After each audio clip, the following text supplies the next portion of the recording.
성령을 소멸하지 말라라는 제목으로 말씀을 증거하겠습니다. 사실 오늘 짧은 16절부터 22절 굉장히 짧죠.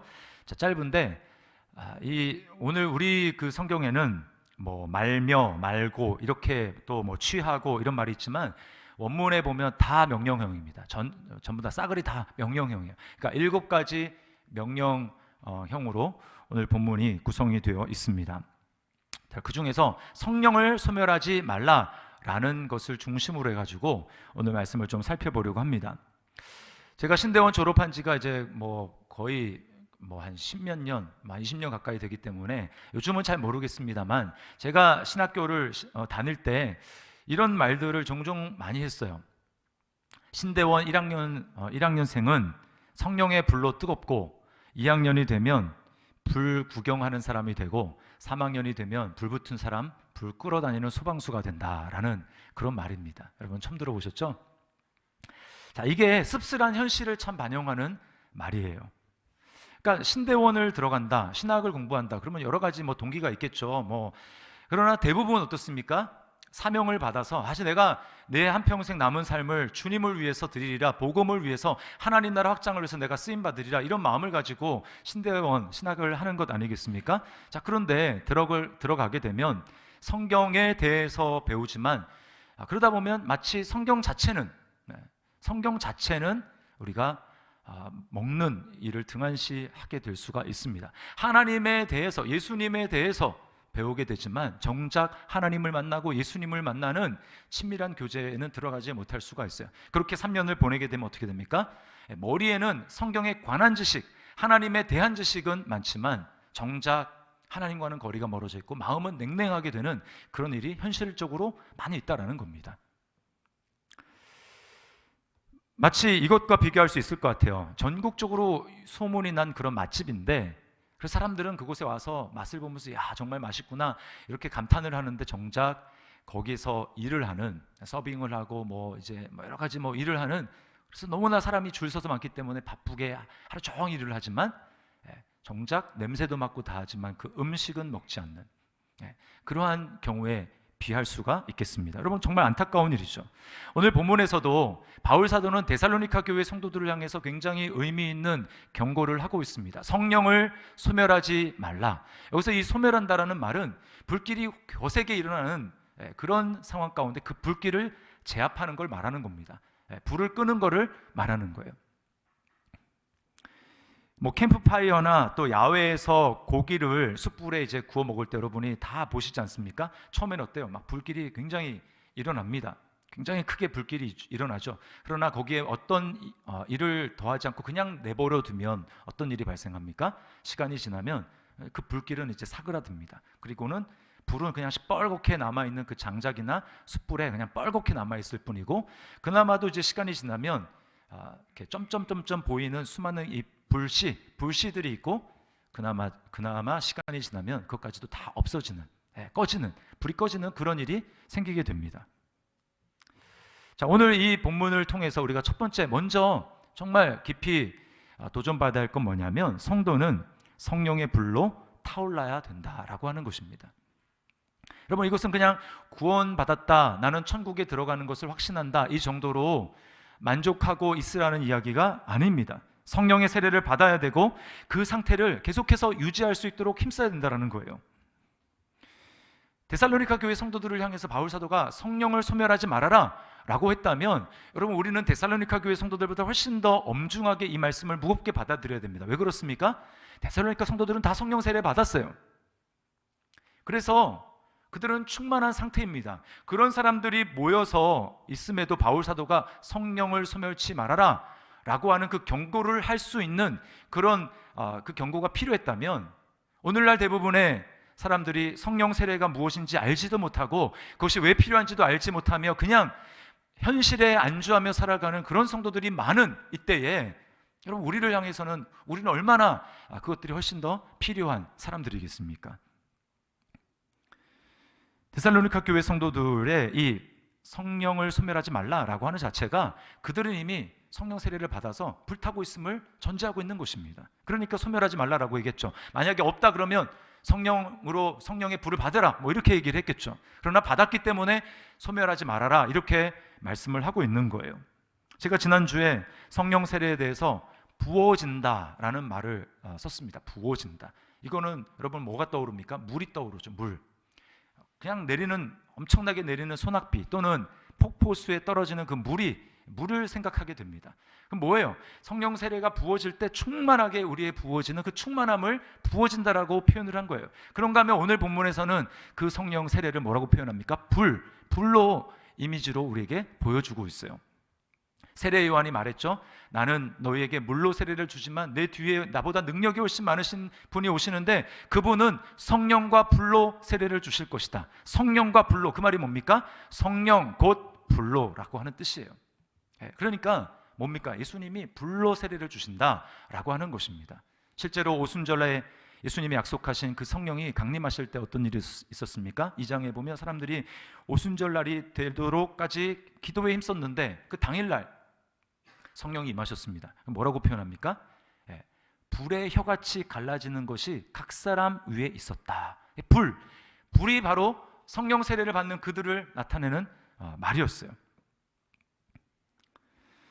여러분, 성령은 그 데살로니가 교회 성도들의 각자의 마음속에 세례로 임했고 그리고 그들은 성령의 불로 활활 타오르고 있었습니다.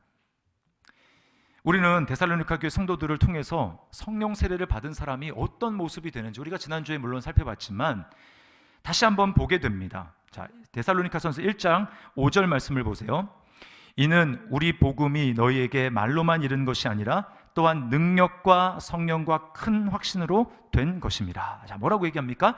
복음을 바울이 전했는데 그들 가운데 그냥 말로만 소리로만 들린 것이 아니라 능력이 임했다고 얘기를 합니다. 능력을 받았어요. 그들이 능력과 성령과 큰 확신. 그래서 어떠한 외부의 환경이 그들을 짓밟고 또 힘들게 한다 할지라도 그들은 절대로 그 받은 구원에 흔들림이 없었습니다. 절대로 흔들리지 않는 큰 확신, 그 큰 확신이 그들 가운데 있었어요.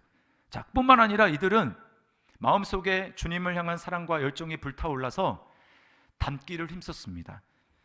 자, 데살로니가전서 1장 6절 그 다음 절인데 이렇게 말합니다. 또 너희는 많은 환난 가운데서 성령의 기쁨으로 말씀을 받아 우리와 주를 본받은 자가 되었으니. 고난과 고통과 괴로움과 박해가 그들 가운데 사방으로 애워싸고 있었지만 그들은 뭐라고 얘기합니까? 그러니 있음에도 불구하고 성령의 기쁨으로 기뻐했다. 그들의 마음속에 기쁨이 넘쳤다라는 거예요. 그래서 어떻게 합니까? 우리와 주를 본받은 자가 되었다. 그들은 본받는 자가 되었습니다. 여러분은 누구를 지금 본받고 있습니까? 또 본받을 대상을 누구로 정해놓고 나가고 있습니까? 정상적인 그리스도인의 마음 가운데는 이런 본받고자 하는 열망이 있습니다. 교회 안에 나보다 정말 주님을 더 사랑하고 주님의 은혜를 정말 충만하게 받는 그 성도들을 보면서 나도 저렇게 되고 싶다, 나도 저런 삶을 살아가고 싶다 라고 하는 그 마음속에 그 열망이 있는 거예요. 이게 정상적인 그리스도인의 모습입니다. 뭐 그러거나 말거나 나라 상관없는 모습이다. 여러분, 이것은 병이 들어있는 거고 문제가 있는 것입니다. 데살로니가 교회 성도들은 바울을 본받기를 원했어요. 그리고 더 나아가서 바울이 그렇게 열정적으로 추구하는 예수님을 본받기를 원했습니다. 근데 그렇게 본받는 사람의 결과는 뭔지 아십니까? 계속 본받는 게 아니라 어느 순간 되면 누군가가 나를 보면서 나도 데살로니가 교회 성도들처럼 되었으면 좋겠다라고 하는, 이제는 누군가가 그 사람을 본받고 싶어하는 사람이 된다라는 거예요. 그래서 데살로니가전서 1장에 보면 그 아가야와 마게도냐에 있는 모든 사람들의 본이 되었다라고 이야기를 합니다. 이제는 그들이 본이 된 거예요. 어느 순간에 계속 바울을 본받고 예수님을 본받기를 힘쓰는 그들이 이제는 다른 사람들의 본을 받기를 원하는, 다른 사람들이 본받기를 원하는 그런 사람이 되었다라는 것입니다. 여러분, 이렇게 정말 성령의 불에 열정적으로 타올라서 그렇게 신앙생활을 하고 있는 사람들이 내가 진짜 구원 받을 수 있을까? 난 구원 받았을까? 그런 걸로 여러분 마음이 흔들리겠습니까? 절대로 그렇지 않는 거예요. 바울 사도는 데살로니가 교회 성도들을 딱 보면서 알았어요. 정말 너의 모습을 보니까 하나님이 너희를 얼마나 사랑하시고 하나님이 너희를 택하셨음을, 예정하셨음을 내가 알겠다라고 이야기를 합니다. 사랑하는 형제들아, 너희를 택하심을 아노라. 바울이 그렇게 이야기를 했어요. 자, 그러면 만약에 이제 반대로 생각해 보는 겁니다. 성령을 소멸하게 되면, 성령이 우리 안에 활활 타오르는 것과 정반대의 길로 가게 되면 우리 안에 어떤 일이 일어나겠습니까? 그것은 데살로니가 교회 성도들에게 있었던 모습과 정반대 모습이 나타나겠죠. 예수님을 사랑하는 마음이 식어집니다. 주님에 대한 열정이 식어지게 돼요. 그러니까 어떻습니까? 주님을 예배하고 주님을 예배하는 자리, 주님을 찾는 자리에 요청받고 나가는 것이 매우 부담스럽고 짐처럼 느껴지고 실증이 나고 싫어지는 겁니다. 그리고 영원한 하나님 나라에 대한 소망이 점점 사그러져 가요. 그것이 희미해집니다. 그러다 보니까 뭐예요? 반드시 반대 것이 나타나게 돼 있어요. 이 세상의 것들에 점점 관심이 많아집니다. 그리고 이 세상의 것들에 점점 집착하기 시작하게 됩니다. 구원에 대한 감격과 죄사함에 대한 감격과 기쁨이 점점 사라지게 되는 거예요. 주님에 대한 사랑과 열정이 식어지게 되니까 주의 몸인 교회, 공동체, 지체들에 대한 관심도 별로 없어지고 섬겨야 되겠다는 마음도 없고 섬김의 자리에 나가지도 않고 헌신하지도 않게 되는 것입니다. 예수님을 닮아가지 않다 보니까 점점 세상과 비슷해지게 됩니다. 세상과 비슷해지게 되니까 어때요? 내 마음속에 세상에 대해서 담대함으로 복음을 전하고자 하는 열망도 없는 거예요. 나 자신을 보니까 나는 뭐 세상이랑 다를 바가 없는데 저 사람이랑 나랑 비슷한데 뭐 내가 저 사람에게 예수님을 믿으라고 그렇게 얘기를 하겠어. 스스로 부끄러움을 느끼고 복음의 담대한 증인이 될 수가 없는 거예요. 영혼에 대한 답답함하고 불쌍히 여기는 마음도 없습니다. 가족이 예수님을 아직 알지 못하고 하나님을 예배하는 자리 가운데 있지 않음에도 불구하고 그냥 무덤덤한 거예요. 뭐 저러다 하나님이 언젠가 구원해 주시겠지, 그냥 막연하게 이렇게 생각하게 하고 있다라는 것입니다. 여러분, 그것은 잘못된 마음이에요. 그렇지가 않습니다. 여러분의 모습은 어떻습니까? 데살로니가 교회 성도의 모습에 가깝습니까? 아니면 그 반대입니까?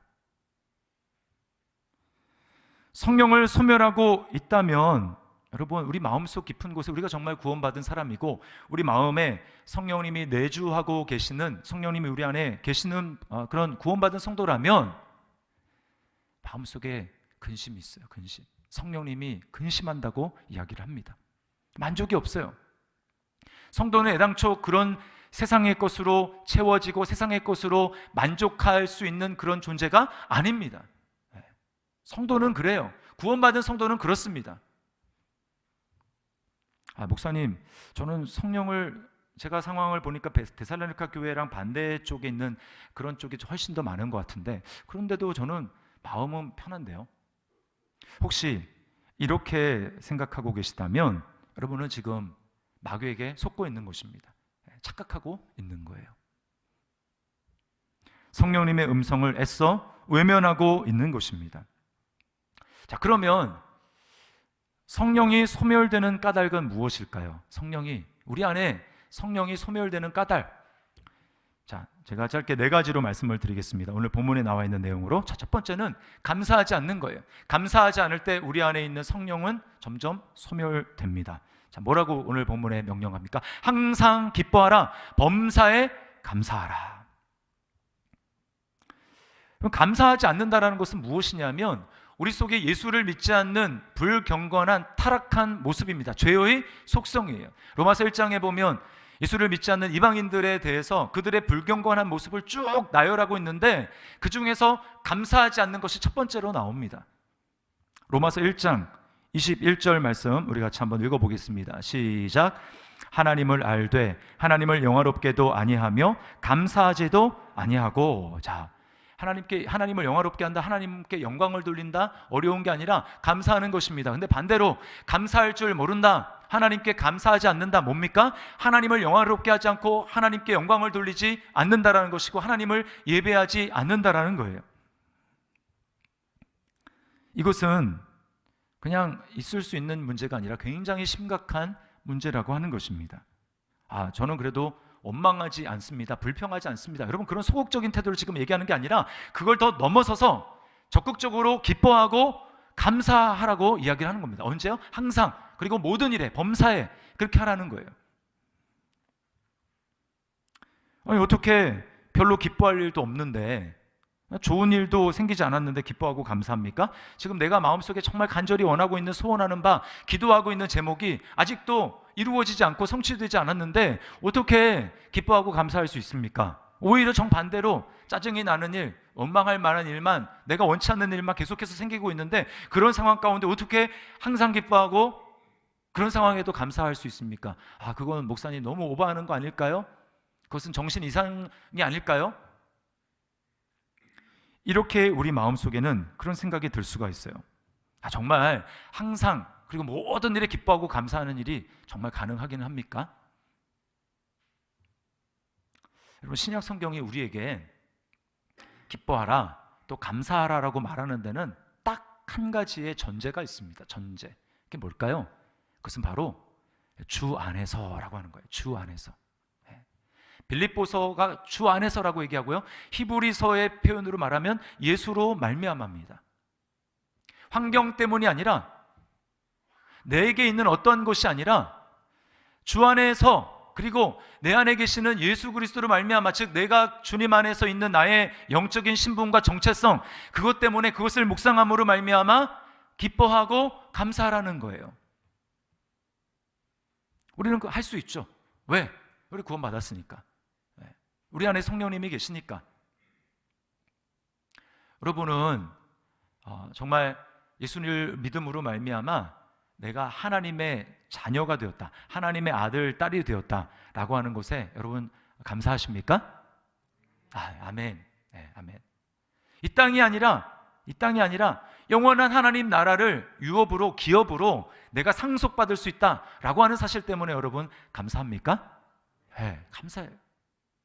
세상 사람들은 다른 것 많이 가졌을지 모르지만 하나님의 음성을 들을 수 없는데, 나는 다른 거 많이 없지만 그래도 내 안에 계신 성령으로 말미암아 내가 하나님의 음성을 알아들을 수가 있고, 그리고 하나님과 친밀하게 교제 나눌 수 있고, 하나님 앞에 나아갈 수 있다라고 하는 사실 때문에 여러분 감사합니까? 이게 얼마나 감사해요. 여러분, 우리가 영적으로 병들고 영적으로 비만이 걸리는 것, 비계덩어리가 막 늘어나는 것은 왜 그런 줄 아십니까? 그것은 나에게 집중해서 그래요. 나에게 집중해서 계속 나에게만 집중하면 영적인 비계덩어리가 우리 붙어서 영적인 건강에 적신호가 생기게 되고 무기력합니다. 움직일 수가 없는 거예요. 그러나 그 영적인 비만에서 탈출하는 방법이 뭔 줄 아십니까? 감사하기 시작하는 겁니다. 감사하기 시작할 때 내 영혼에 붙어있는, 나를 영적으로 병들게 만드는 모든 영적인 비만 덩어리들이, 그 기름 덩어리들이 녹아지기 시작하고 내 안에 활력이 넘치고 무기력한 상태가 아니라 하나님을 향해서 움직일 수 있는 그런 영적인 건강과 활력을 되찾게 되는 것입니다. 그게 바로 감사하는 거예요. 감사. 윌리엄 바클레이라고 하는 신학자는 이 감사를 태양을 향해서 서는 것이라고 이렇게 비유를 했어요. 잘 들어보세요. 이렇게 말합니다. 우리가 태양을 향해 선다면 그림자는 우리 뒤에 있을 것이고, 우리가 뒤로 돌아선다면 모든 그림자는 우리 앞에 있다는 것을 기억해야 된다. 태양을 향해서, 내가 주님께로 딱 향해서 주님 안에 있다라는 것 때문에 감사하고 기뻐하면 어떻습니까? 그림자는 다 뒤로 가는 거예요. 다 뒤로 가요. 어둠은 다 뒤로 가는 겁니다. 내 안에는 이 밝은 빛만 있는 거예요. 근데 반대로 주님께 등을 지고 환경만 바라보면서 그렇게 있다? 모든 그림자가 내 앞에 다 있습니다. 그림자만 보이는 거예요. 주님을 향해서 감사하게 될 때 우리 영혼의 모든 그림자가 사라지고 우리 가운데 더욱더 큰 은혜와 성령의 역사하심과 불꽃이 더 타오르게 될 줄 믿습니다. 두 번째는 기도하지 않는 겁니다. 쉬지 말고 기도하라. 쉬지 말고 기도하라. 기도를 쉬거나 게을리하게 될 때 우리 안에 성령의 불은 점점 꺼져갑니다. 성령님은 기도의 영이세요. 성령과 기도는 완전히 연결되어 있습니다. 그래서 성령님은 우리 마음 가운데 내주하셔서 우리로 하여금 기도하고자 하는 그 소원을 일으켜주세요. 기도하라고 충동하십니다. 로마서 8장 26절과 27절의 말씀을 보십시오. 우리 같이 한번 읽어볼까요? 시작. 이와 같이 성령도 우리의 연약함을 도우시나니 우리는 마땅히 기도할 바를 알지 못하나 오직 성령이 말할 수 없는 탄식으로 우리를 위하여 친히 간구하시느니라. 마음을 살피시는 이가 성령의 생각을 아시나니 이는 성령이 하나님의 뜻대로 성도를 위하여 간구하심이니라. 아멘. 우리 안에 계신 성령님이 우리 연약함을 도와서 어떻게 합니까? 기도할 수 있도록 하시는 거예요. 성령님이 기도하고 계시니까 우리는 기도 안 해도 돼. 그게 아닙니다. 성령님이 우리 안에 연약함을 도우셔서 우리로 하여금 성령님과 하나가 되어서 기도하도록 이끄시는 거예요. 그분이 바로 성령님이십니다.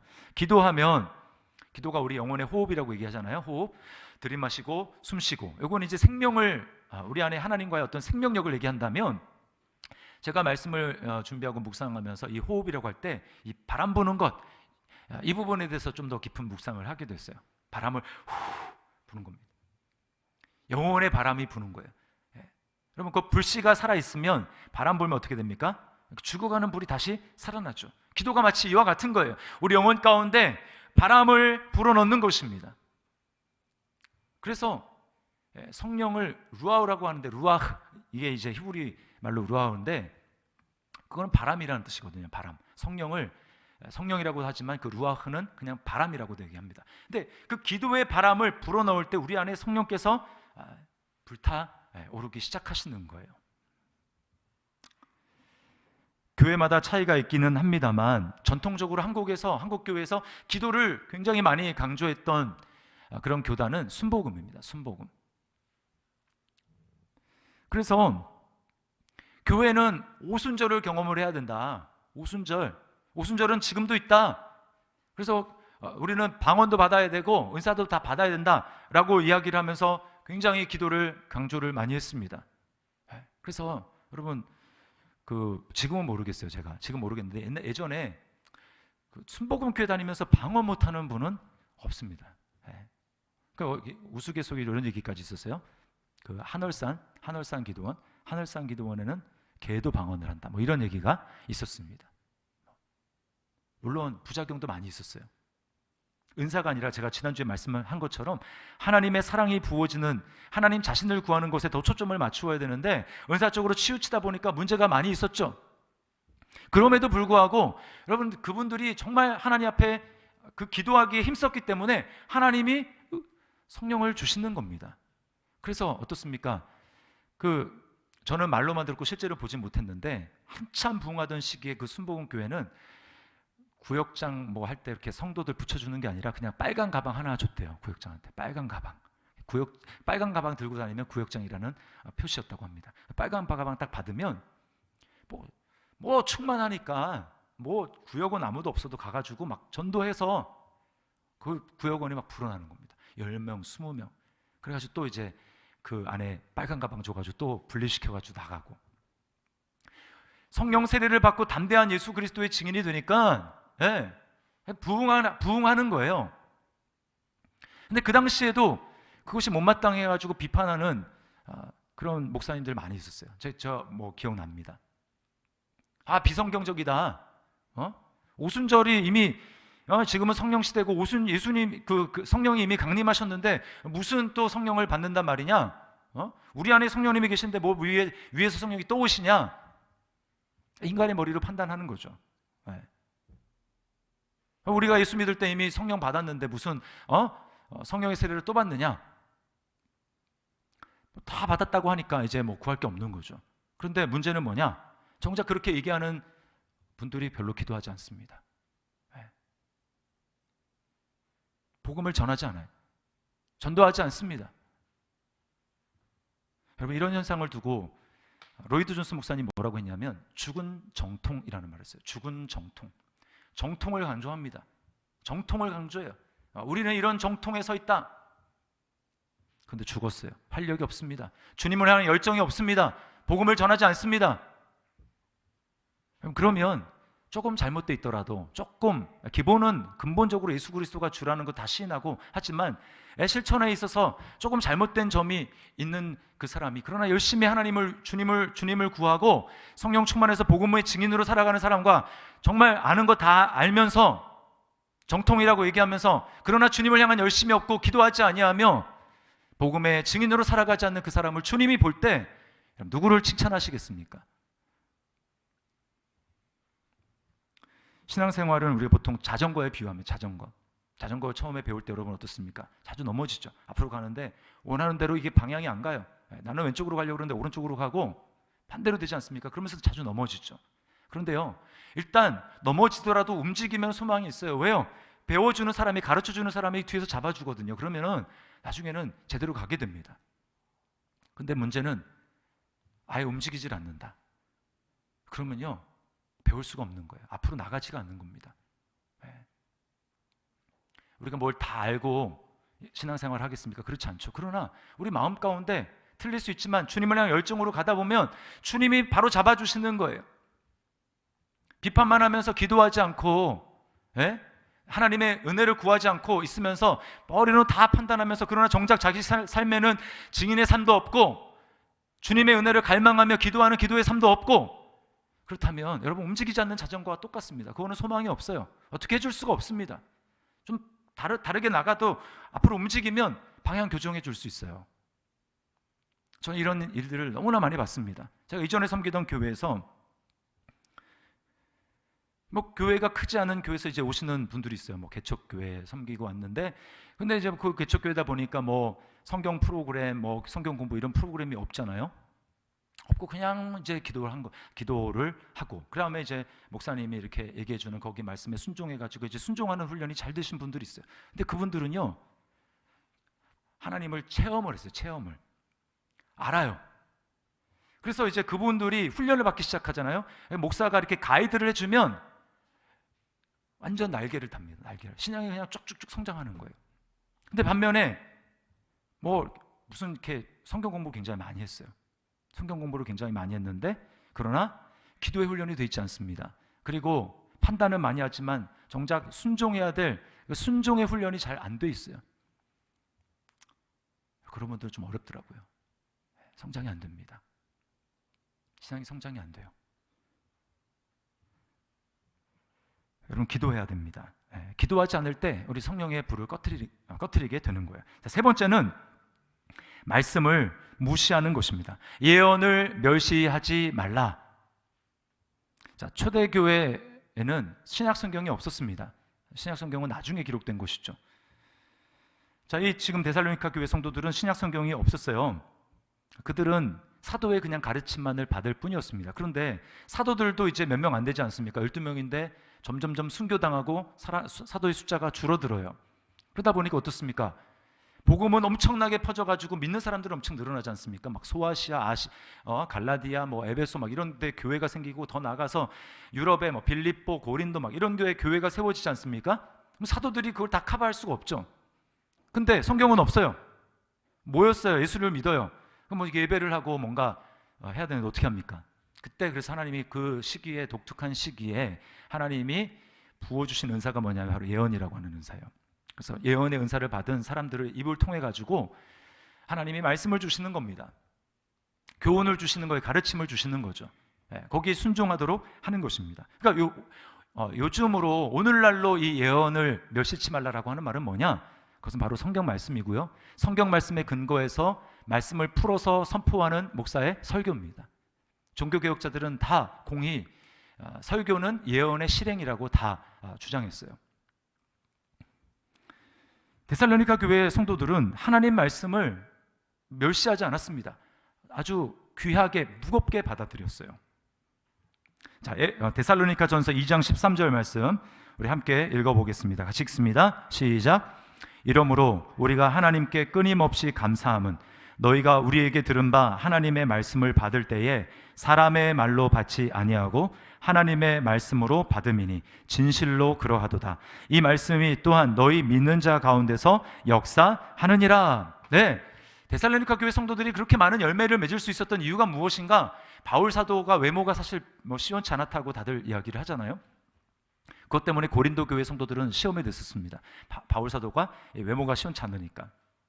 근데 데살로니가 교회 성도들은 그런 바울 사도가 이야기를 할 때, 말씀을 전할 때 사람의 말로 받지 않고 하나님의 말씀으로 받았다라는 거예요. 그러니까 뭡니까?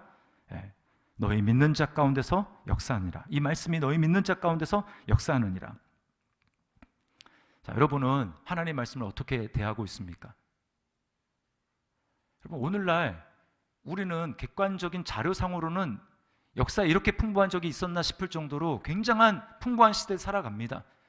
주석 성경까지 성경이 집에 몇 개나 되죠. 그리고 인터넷만 켜서 유튜브에 들어가면 내 스타일, 내가 좋아하는 목사님들의 설교를 다 들을 수가 있습니다. 그럼에도 불구하고 우리의 마음 가운데 왜 주님을 사랑하는 마음이 이 당시에 성경도 없었던 이 데살로니가 교회 성도들, 초대교회 성도들보다 주님을 사랑하는 마음이 더 적은가? 이유는 딱 한 가지예요.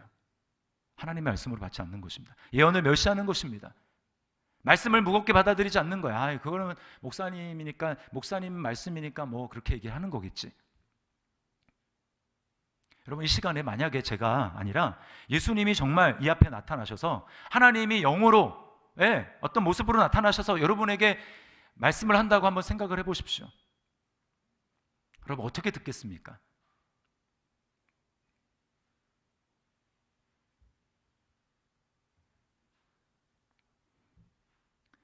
말세가 되었어야 말씀의 기갈이 있다라고 하는 것은 외형적으로 그런 성경이 없고 없어지거나 이런 것을 얘기를 하는 게 아니고 사람들의 마음이 그 갈급하고 사모하는 마음이 사라지기 때문에 아무리 그런 것이 홍수처럼 범람해도 마실 물이 없는 것처럼 그런 시대가 온다라는 거예요. 지금이 바로 그런 시대입니다.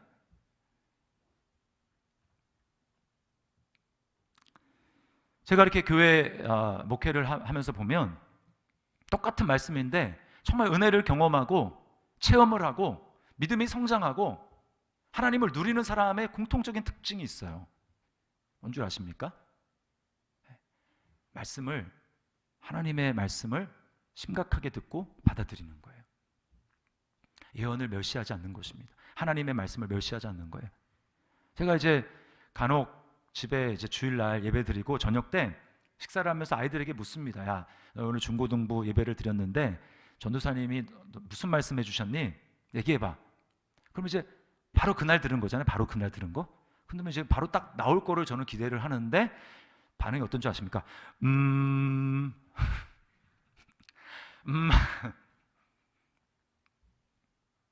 하다가 그래도 나오면 좋은데 하다가 모르겠는데. 여러분은 어떻습니까? 네. 바로 당일날 들은 말씀인데 기억을 못한다. 이건 문제가 있는 겁니다. 네.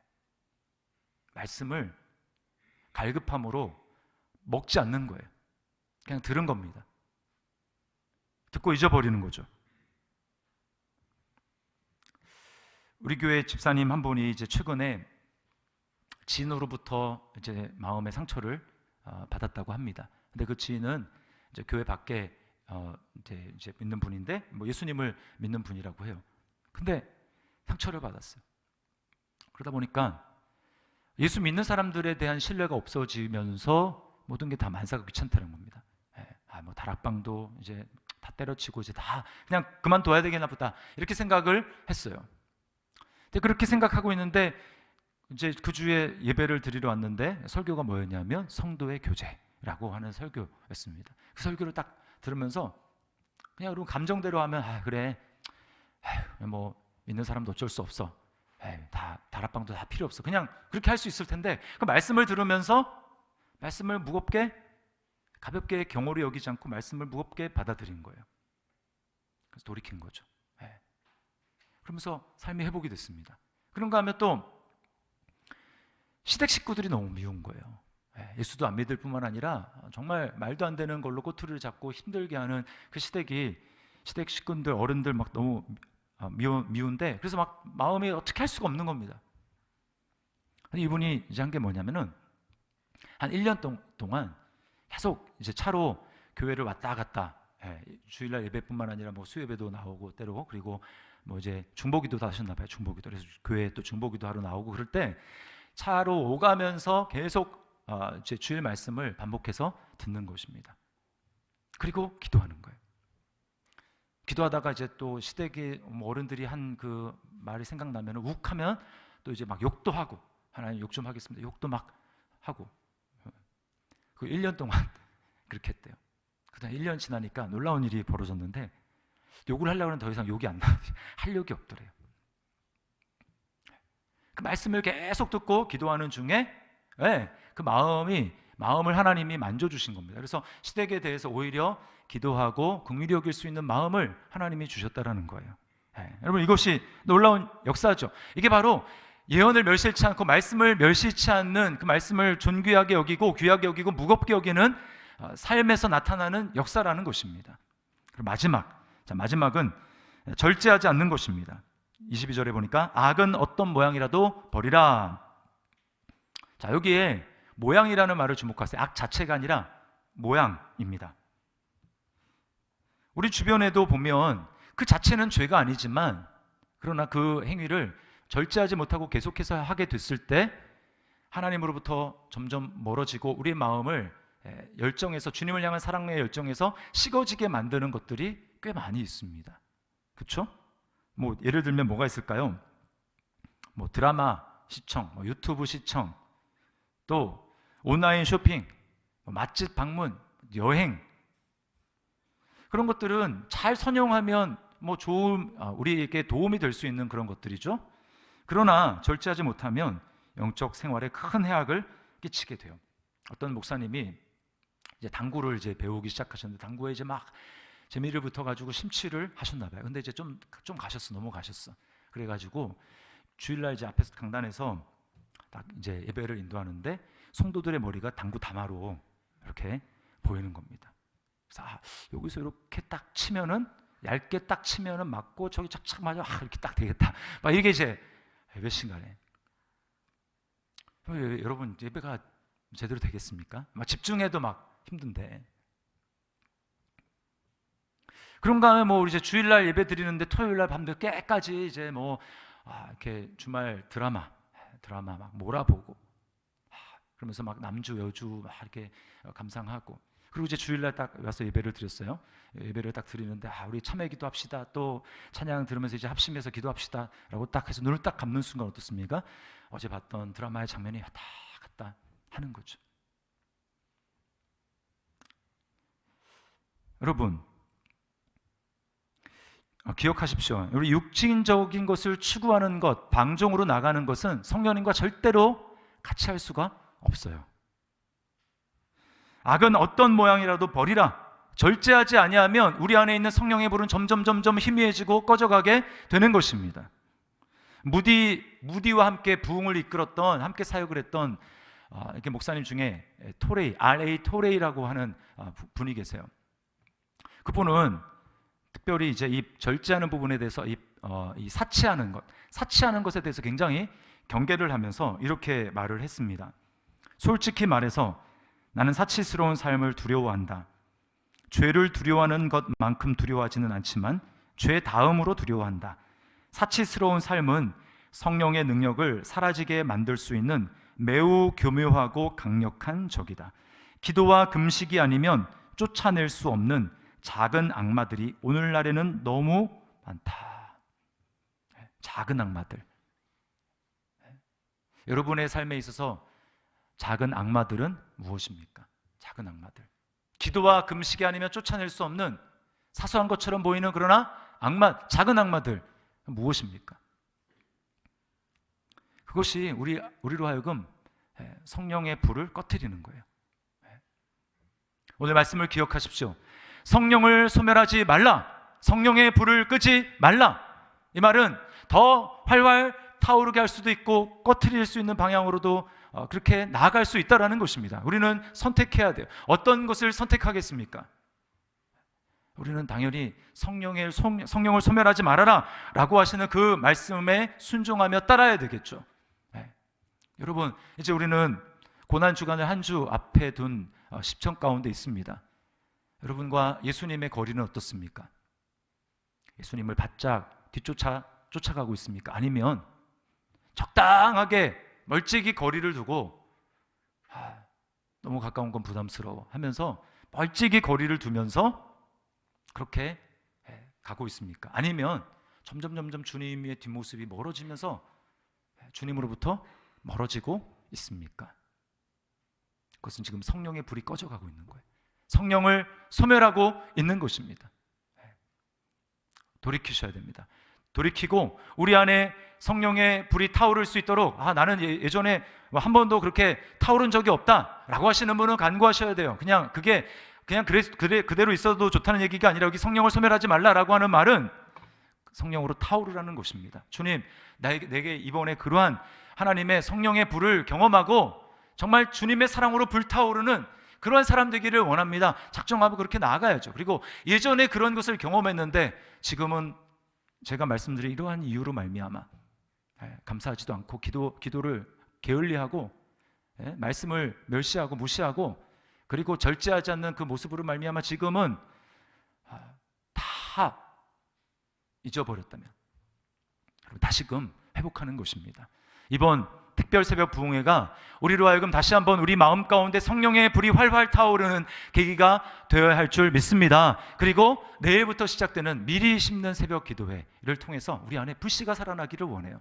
그래서 우리 하나님 앞에 여러분 몰랐으면 모를까 우리에게 그렇게 부어주신다고 말씀하시는 하나님이 안 주시겠습니까? 주시기를 원하는 거예요. 간구해라, 사모해라, 내 앞에 나와서 찾고 부르짖어라. 그럼 우리에게 주신다라는 것입니다. 우리에게 명령하실 때는 하나님이 불가능한 것을 명령하시는 것이 아니고 너의 힘으로는 안 되지만 네가 결단하며 내게 손을 내밀 때 내가 너에게 할 것이다, 할 수 있도록 되도록 할 것이다 라고 하는 그 주님의 약속과 은혜가 거기에 숨어 있는 거예요. 그러므로 오늘 이 말씀 가운데 내가 성령을 소멸하지 아니하며 성령의 불이 내 안에 활활 타오르는 그러한 성도가 되기를 원합니다. 그렇게 살아가겠습니다. 이렇게 결단하며 나아가는 우리 저와 여러분의 삶이 될 수 있기를 주님의 이름으로 축원합니다.